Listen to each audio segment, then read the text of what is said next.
ইয়াজুজ মাজুজ সম্প্রদায় কারা এবং তারা কোথায় আছে, কখন তারা আত্মপ্রকাশ করবে? ভাইরা আমার, ইয়াজুজ এবং মাজুজ এদের সম্পর্কে আল্লাহ রাব্বুল আলামিন কোরআনে কারীমের সূরা কাহাফে আলোচনা করেছেন। ইয়াজুজ এবং মাজুজ এ দুটি সম্প্রদায় মানুষেরই একটা বিশেষ দুটি সম্প্রদায়।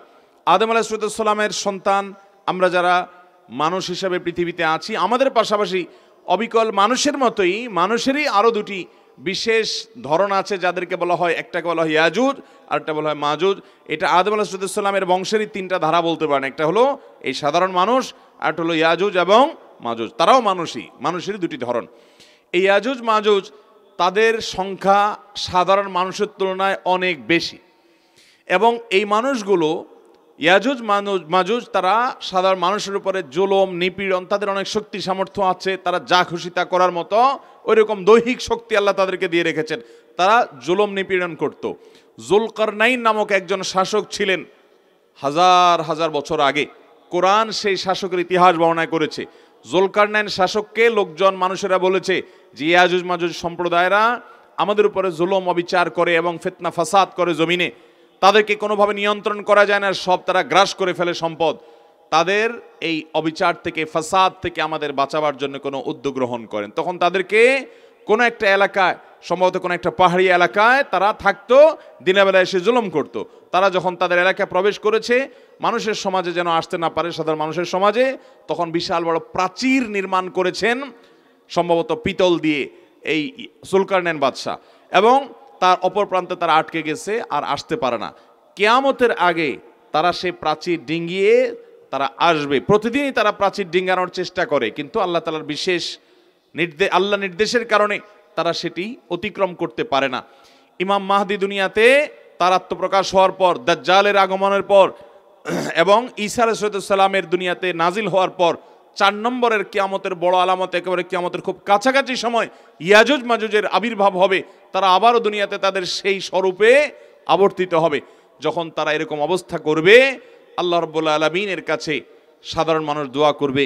আল্লাহ নবী ঈসা আলাইহিস সালাম যিনি তখন আসবেন, তিনি দোয়া করবেন। তখন সবার সম্মিলিত দোয়ার কারণে আল্লাহ রাব্বুল আলামিন বিশেষ ধরনের পোকা ইত্যাদি দিয়ে তাদেরকে রোগ বালাই দিয়ে তাদেরকে ধ্বংস করবেন। সমূলে তারা শেষ হবে কিয়ামতের আগে। এই ইয়াজুজ মাজুজ তারা আল্লাহর সৃষ্টি, তারা আছে।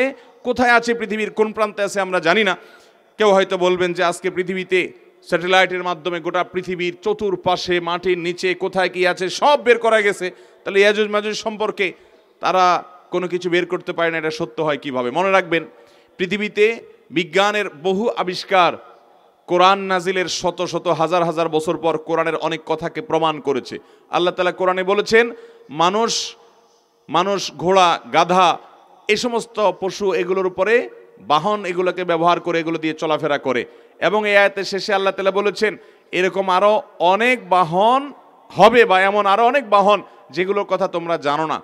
আজ আমরা বাস, ট্রেন, গাড়ি, আমরা বিভিন্ন ইঞ্জিন চালিত নৌকা, আমরা দেখতে পাচ্ছি বিমান, বিভিন্ন রকমের রকেট ইত্যাদি। অথচ আল্লাহ তাআলা সেই আয়াতের মধ্যে ইন্ডিকেট করে রেখেছেন যে সমস্ত বাহন তোমরা আজকে ব্যবহার করছো, ঘোড়া গাধা ইত্যাদি, ওটের পিঠে বহন করছো, তোমরা সফর করছো, এক সময় এগুলো ছাড়া আরো অনেক কিছু আসবে, সেই ইঙ্গিত আল্লাহ তাআলা আয়াতে দিয়ে রেখেছেন। এরকম বহু বিষয় কোরআনে বলেছে যেগুলো বাস্তবায়ন শত শত হাজার হাজার বছর পরে হয়েছে, মানুষ বুঝতে পারে নাই। বান্দার সমস্ত আমলগুলোকে আল্লাহ তাআলা উপস্থিত করবেন কিয়ামতের ময়দানে, দেখাবেন। কিভাবে দেখাবেন? 1400 বছর আগের মানুষ যখন ছবি, ভিডিও, ক্যামেরা ইত্যাদির আবিষ্কার হয় নাই, ছবি ভিডিও ধারণ করার এই প্রযুক্তি যখন ছিল না, তখন পৃথিবীর মানুষ বুঝতে পারতো না। কিন্তু তারা ঈমান এনেছে যে আল্লাহ বলেছেন সেটা সত্য নয়, মহাসত্য। আমাদের বুঝে আসুক বা না আসুক, আজকে আমাদের বুঝে আসছে ইয়াজুজ মাজুজের বিষয়ে। বিজ্ঞান, তথ্য প্রযুক্তির উন্নতির এই সময় তারা ধরতে পারছে না, কিন্তু বিজ্ঞানীরা হয়তো 2000 বছর পরে, 200 বছর পরে, 500 বছর পরে কোন এক সময় ধরতে পারবে, অথবা না পারবে। কিন্তু কোরআনে যেহেতু বিবৃত হয়েছে পৃথিবীর সব মিথ্যা হতে পারে, এটি মিথ্যা হওয়ার কোনো সুযোগ নাই। আমার মৌসুমি ধান পেয়েছি 40 মণ, যার মধ্যে থেকে খেতে লাগবে 15 মণের মতো প্রায়। আমার অতিরিক্ত ধান থেকে 25 মণ ধান থাকে 25 মণ, এর মধ্যে বাজার আবার পরিবারের চিকিৎসা আছে। প্রশ্ন হলো আমাকে কি 25 মণ ধানের জাকাত দিতে হবে কিনা? ভাইরা আমার, ফসলের জাকাত দেওয়া ফরজ, এটা আপনারা জানেন তো? বাবারা জানেন এটা? ফসলের জাকাত দিতে হয়। আমরা অনেকে জানি না। এই ভাই যে প্রশ্ন করেছেন 40 মণ ফসল হয়েছে, 40 মণ ফসল হয়েছে বলতে ধান, সব ফসলে যাকাত দিতে হয় না। যে ফসল আপনার সংরক্ষণ করে রাখা যায়, ওজন করে রাখা যায়, ওজন করা যায়, মাপা যায় এবং রেখে দেওয়া যায়, এ ধরনের ফসল, এগুলোর যাকাত দিতে হয়। এখন ধান এটা এরকম ফসল, অতএব ধানের যাকাত দিতে হবে। 40 মণ ধান হয়েছে, আপনার খোরাকিতে 15 মণ যাচ্ছে কি যাচ্ছে না এটা দেখার বিষয় না। যতটুকু হয়েছে উৎপাদন, যতটুকু টিকেছে ক্ষেত থেকে উঠার পর ফ্রেশ, এই সবগুলো, বিশেষ করে 40 মণ যখন হবে, নেশাব পরিমাণ যখন হবে, নেশাবের বেশি 40 মণটা, তখন সবগুলোর জাকাত দিতে হবে আপনাকে। এই 40 মণের জাকাত দিতে হবে, খোরাকিটা বাদ দেখে দিলে হবে না। এখন কতটুকু জাকাত দিবেন? যেহেতু আমরা বেশিরভাগ ক্ষেত আজকাল নিজেরা সেচ দিয়ে করি, সেচ দিয়ে যদি করেন তাহলে 20 ভাগের 1 ভাগ, অর্থাৎ প্রতি 100 কেজিতে 5 কেজি করে আপনাকে দিতে হবে, গরিবকে দান করে দিতে হবে। এবং যদি সেটা শুধুমাত্র আসমানে পানি থেকেই হয়, সেচ দেওয়া না লাগে, তাহলে সেক্ষেত্রে 10 ভাগের 1 ভাগ, অর্থাৎ 100 কেজিতে 10 কেজি করে গরিব দুঃখী অভাবী মানুষকে দান করে দিতে হবে। আমরা অনেক সময় এমনিই দান করি, কিন্তু জাকাত নিয়তে দান করি না। ফসলের জাকাত অনেকে দেয় না, এবং এটা যে ফরজ এ সম্পর্কে অনেকের ধারণা নেই, বিধায় ফসলের জাকাত দিতে হবে আমাদেরকে। আমাদের মসজিদের ইমাম অশুদ্ধ তেলাওয়াত করে, যদি ইমামের পিছনে সহিহ তেলাওয়াতকারী কেউ থাকে তাহলে তাদের নামাজ হবে কিনা? আমরা বললেও ইমামকে পরিবর্তন করতে পারছি না। এখন আমাদের করণীয় কি? ইমামের যদি বড় ভুল হয়, যেটাকে লাহানে জলি বলে, যেই ভুলের কারণে অর্থ পরিবর্তন হয়ে যায়, বিকৃত হয়ে যায়, তাহলে এই রকম ইমামের ইমামতি করা জায়েজ নাই।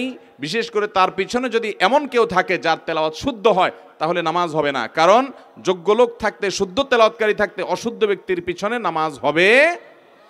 মসজিদ কর্তৃপক্ষের কর্তব্য এরকম ইমামকে পরিবর্তন করা। যদি তারা না করে, তারা আল্লাহর কাছে গুনাহগার হবে। মুসল্লিদের উচিত এরকম ইমামকে পরিবর্তনের জন্য উদ্যোগ গ্রহণ করা।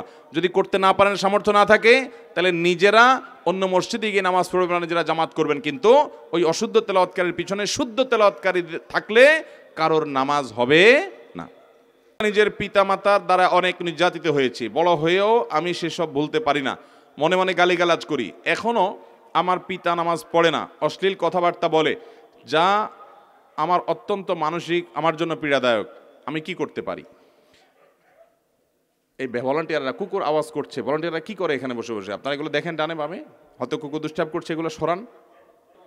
এই যে প্রশ্ন, অনেক লোক আছে আমাদের সমাজে অমানুষ বাবা মার নির্যাতনের মুখোমুখি হয়েছেন। অনেক, যে বাবা মা খোদ নির্যাতন করছে, যদিও এর উল্টাটাই বেশিরভাগ হয়, কিছু কিছু ক্ষেত্রে এরকম হয়। আমরা তাদেরকে বলবো, যারা বাবা মা দ্বারা নির্যাতিত হয়েছেন, প্রথম কথা হলো, আপনার বাবা মা আপনার প্রতি অবিচার করার কারণে, জুলুম করার কারণে তারা আল্লাহর কাঠগড়ার আসামি হবে। অনেক বাবা মা মনে করে কি, যে আমি তো বাবা মা হয়ে গেছি, বিধায় সন্তানদের প্রতি যা খুশি তা করতে পারবো, আমার তো বোধহয় কোনো বিচার হবে না। মনে রাখবেন, সন্তান যদি বাবা মার হক নষ্ট করে, তাদের যেমন বিচার হবে, ঠিক একইভাবে বাবা মা যদি সন্তানের হক নষ্ট করে, তাদেরও বিচার হবে কি হবে না? আপনি সন্তানকে ভরণ পোষণ দেন নাই, জুলুম করেছেন, গালিগালাজ করেছেন, অত্যাচার অবিচার করেছেন, বৈষম্য করেছেন, একজনকে দিয়েছেন অন্যকে দেন নাই, আপনারও বিচার হবে। অতএব কোনো বাবা মা যদি অন্যায় করে থাকে, সন্তানদেরকে আমরা বলবো, আপনার বাবা মার অন্যায়ের কারণে আল্লাহ বিচার করবেন, আপনি গালমন্দ করে নিজের আমল নষ্ট করবেন না। তবে বাবা মার প্রতি সদাচরণ করার আপনার পক্ষ থেকে চেষ্টা করবেন, যে আমার দায়িত্বটা আমি আদায় করব। তিনি ত্রুটি করেছেন, তিনি আল্লাহর কাছে দায়ী থাকবেন। এটা কঠিন, কিন্তু আপনাকে সেই কাজটা করার চেষ্টা করতে হবে।